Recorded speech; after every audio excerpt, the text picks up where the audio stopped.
Habib Rizik ceramah di mana-mana dengan suara yang lantang. Saya kira endingnya itu akan bicara tentang takwa, kemanusiaan, keadilan, dan persamaan, atau standar prinsip-prinsip risalah kenabian. Tetapi ujung-ujungnya memang nasab. Ujung-ujungnya memang nasab. Yang menarik, Rizik Syihab bicara tentang adu domba, fitnah, seolah-olah yang menjadi objek Black Campaign ini adalah satu kelompok yang sedang mengadu domba antar Kiai dan Habib. Dan di situ kalau kita petakan, Habib Rizik berposisi sebagai orang yang seolah-olah hadir dengan ceramahnya itu memberikan resolusi atau jalan keluar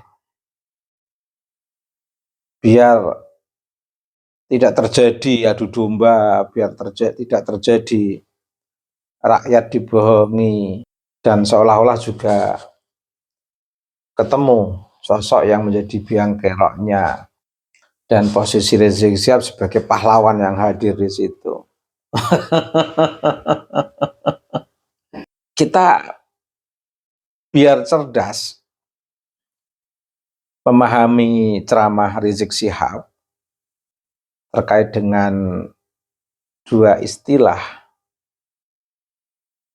fitnah dan adu domba. Itu kita mesti memahami dulu terminologi fitnah. Fitnah itu kan sebuah istilah yang sifatnya mengada-ngada. Tidak ada kasunyatannya, tidak ada kenyataannya, tidak ada realitas terjadinya peristiwa atau kondisi atau suatu keadaan tertentu, tapi diada-adakan oleh seseorang yang sedang bercerita melalui mulutnya pada satu orang ke orang-orang berikutnya, sehingga tersebar berita yang tidak senyatanya, tidak sesuai dengan realitas, seolah-olah itu terjadi peristiwa atau keadaan itu.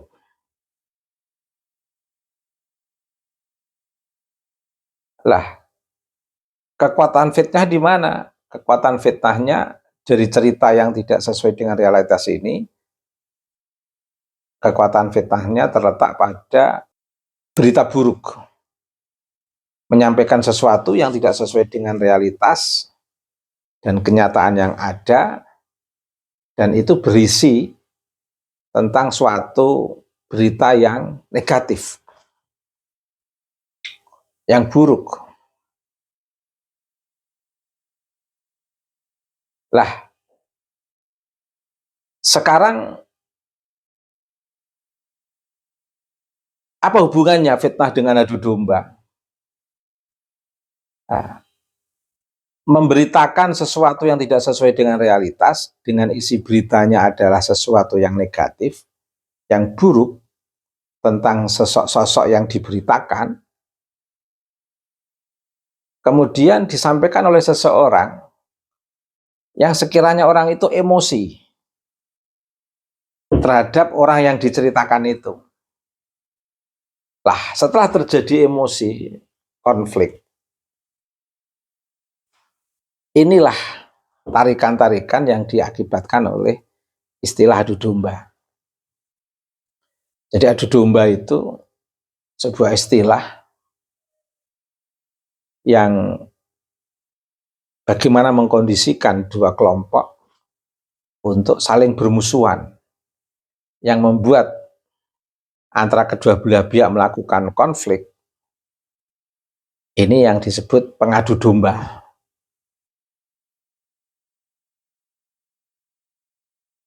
proses terjadinya peristiwa adalah proses adu domba. Yang menyebabkan terjadinya itu adalah pengadu domba. Yang melaksanakan konflik antara kedua belah pihak adalah korban dari adu domba yang dilakukan oleh pengadu domba itu. Biasanya ini bersumber dari fitnah, sesuatu yang tidak senyatanya,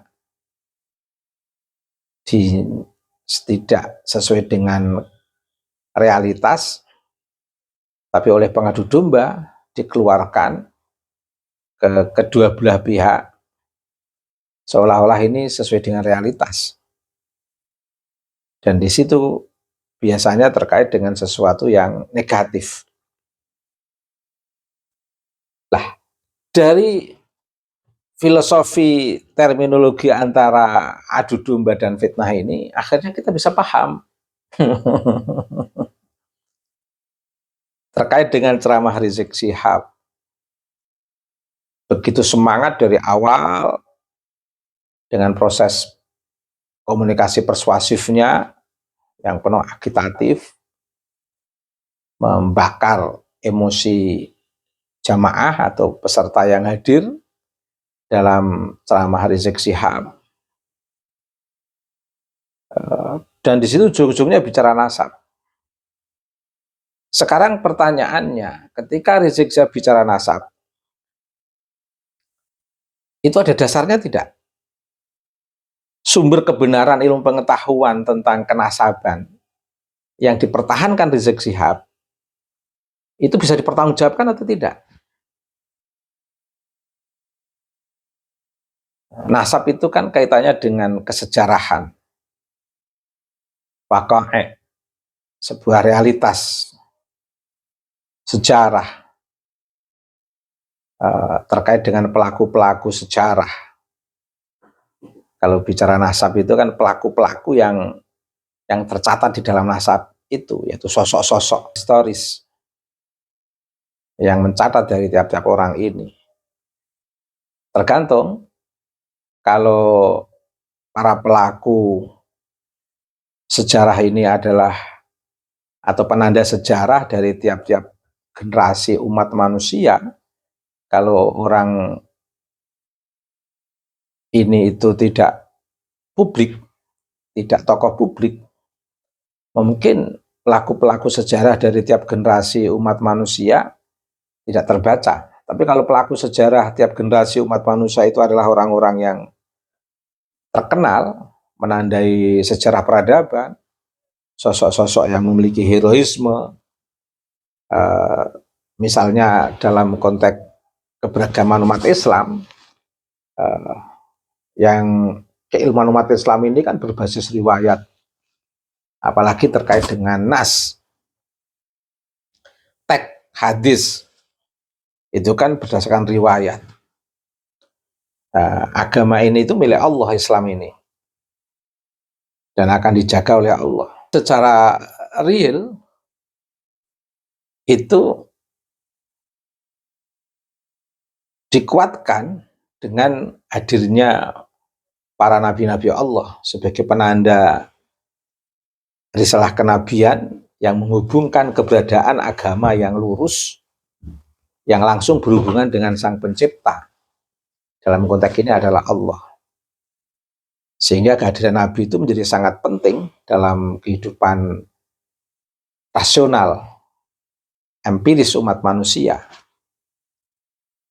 Sehingga semua yang datang dari Nabi ini bisa menjadi penanda kehadiran risalah kenabian dalam konteks Nabi Muhammad. Penanda risalah kenabian itu baik perbuatan, perkataan, maupun ketetapan Nabi. Termasuk yang tidak kalah pentingnya, bahkan dahsyat, yaitu semua yang memiliki genealogi dengan Nabi, baik dari perspektif keilmuan maupun dari perspektif kenasaban atau genetika. Oh, ini kan nggak main-main, orang yang melanjutkan genealogi keilmuan atau genetika dari Nabi Muhammad SAW. pasti akan disorot oleh sejarah peradaban Islam.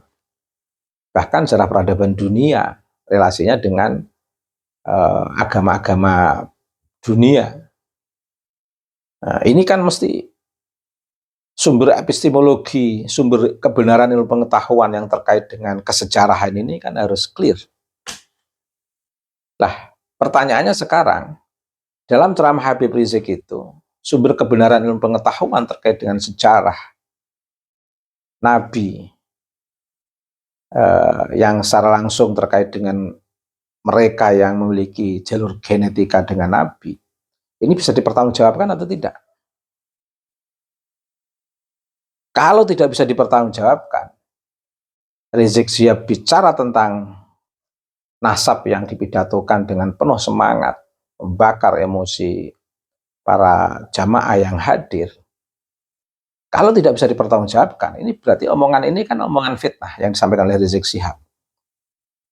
Dalam posisi inilah yang sebenarnya bisa dipahami bahwa Rizik Syihab sedang mengadu domba. Apalagi cara penyampaiannya juga cara penyampaian penuh emosi.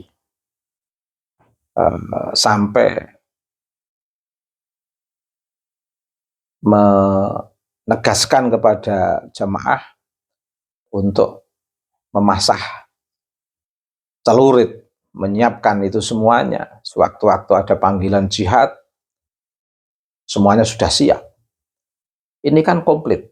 Antara fitnah dan adu domba ini sudah komplit keluar dari Rizik Syihab. Dan ini terpublish, viral, tidak katanya saya menyampaikan ini. Bisa dilacak di jejak sosial media. Nah, sementara orang yang dikambing hitamkan, dalam konteks ini misalnya Bang Haji Rhoma Irama, justru apa yang disampaikan oleh Bang Haji Rhoma Irama itu memiliki sumber kebenaran ilmu pengetahuan secara historis terkait dengan kenasaban. Dan Haji Rhoma Irama tidak secara langsung mengatakan itu sebagai sebuah riset beliau, tapi beliau menghadirkan orang-orang kunci, sosok-sosok kunci yang bisa mempertanggungjawabkan sumber kebenaran ilmu pengetahuan terkait dengan nasab. Secara spesifik yaitu terkait dengan nasab Habaib Ba'alwi.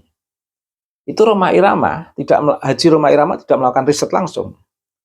Tapi Bang Haji Rhoma Irama menghadirkan saksi kunci yang betul-betul melakukan riset yang bisa dipertanggungjawabkan terkait dengan sumber kebenaran ilmu pengetahuan yang secara historis langsung terkait dengan Habaib Ba'alwi. Itu dari saksi kunci itu, ketiga saksi kunci, bahkan ada 3 di sini, menyatakan Habib Ba'alwi tidak tersambung, berintisab kepada Nabi Muhammad SAW. Bang Haji Rhoma Irama dengan rapi, sistematik menghadirkan Kiai Haji Ahmaduddin Otsman untuk menyampaikan secara publik sendiri, bukan lewat Bang Haji ke publiknya, tapi Bang Haji memandu bahwa Kiai Haji Ahmaduddin Otsman ini menyampaikan sendiri ke publik dengan beberapa pertanggungjawaban akademik, ilmiah. Sumber kebenaran pengetahuannya dipertanggungjawabkan oleh Kiai Ahmad melalui podcast dengan Bang Haji. Bang Haji Rhoma Irama juga menghadirkan Dr. Sugeng.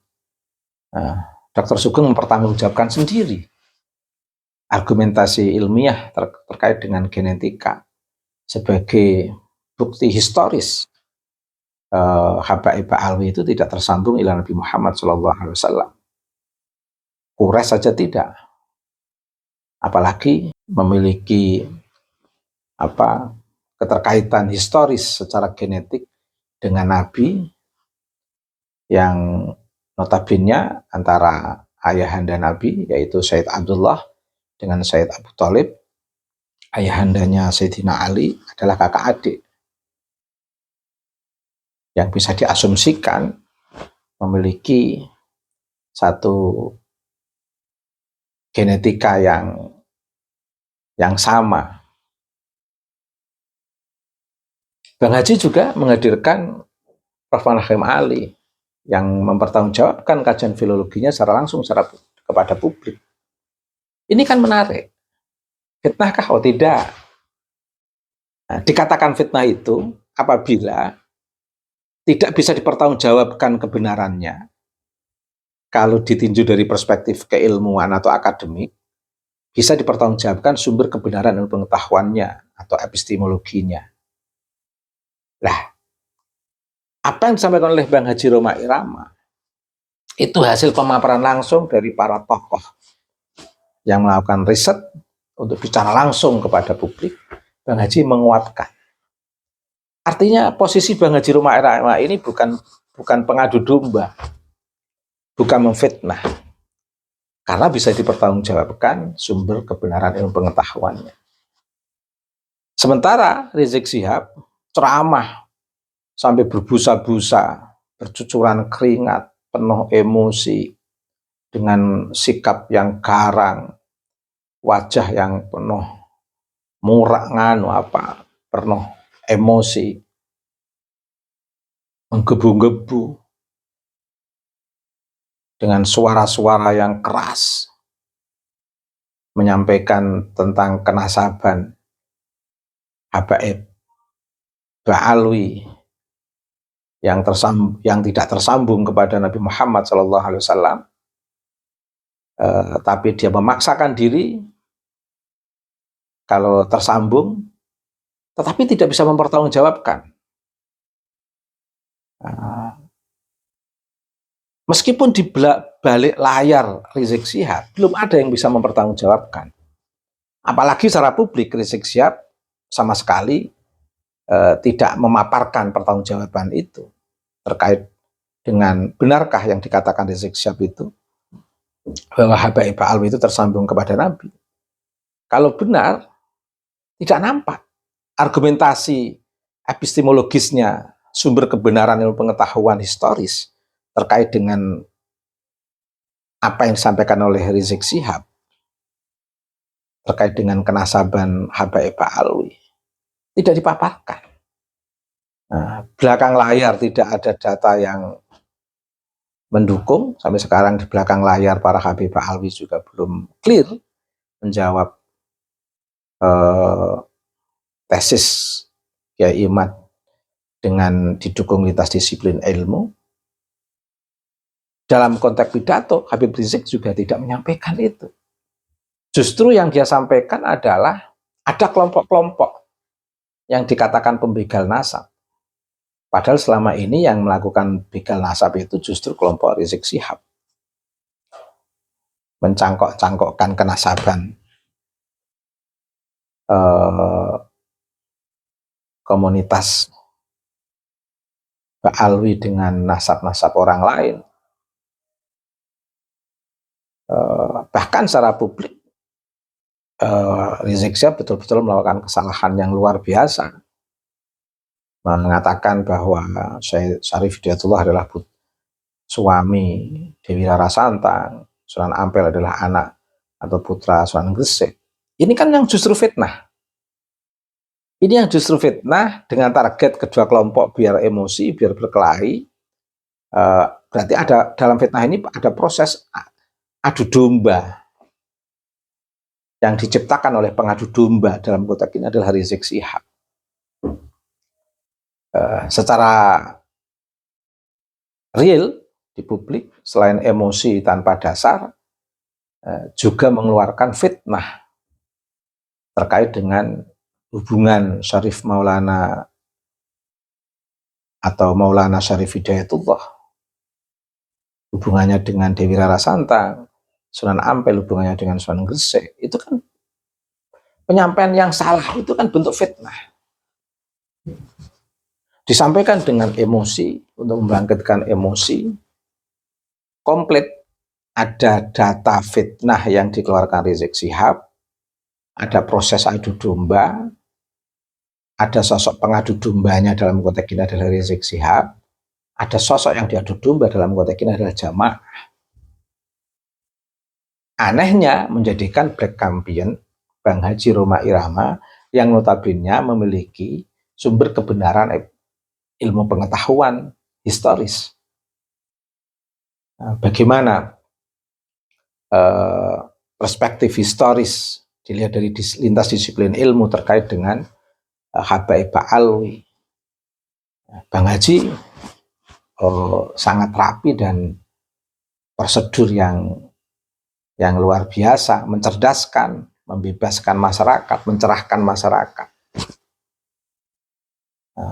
dengan cahaya. Bang Haji Rhoma Irama menyampaikan pengetahuan dengan cahaya ilmu pengetahuan, karena jelas sumber kebenaran epistemologisnya, sumber kebenaran pengetahuan historisnya. Sementara Rizik Syihab dalam konteks pidato yang meskipun kelihatan semangat menggebu-gebu itu tidak jelas, tidak bisa dipertanggungjawabkan secara sumber kebenaran ilmu pengetahuan historisnya.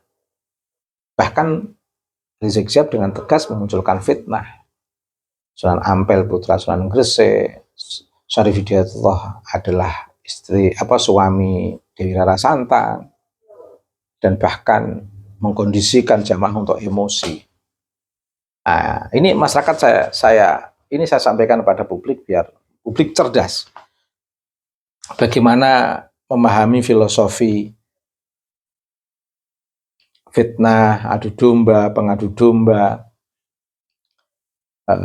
bahkan bagaimana memahami pihak yang menjadi kambing hitam, apakah yang menjadi kambing hitam itu dalam posisi terfitnah atau memang betul-betul orang yang layak untuk dibenci. Tetapi apakah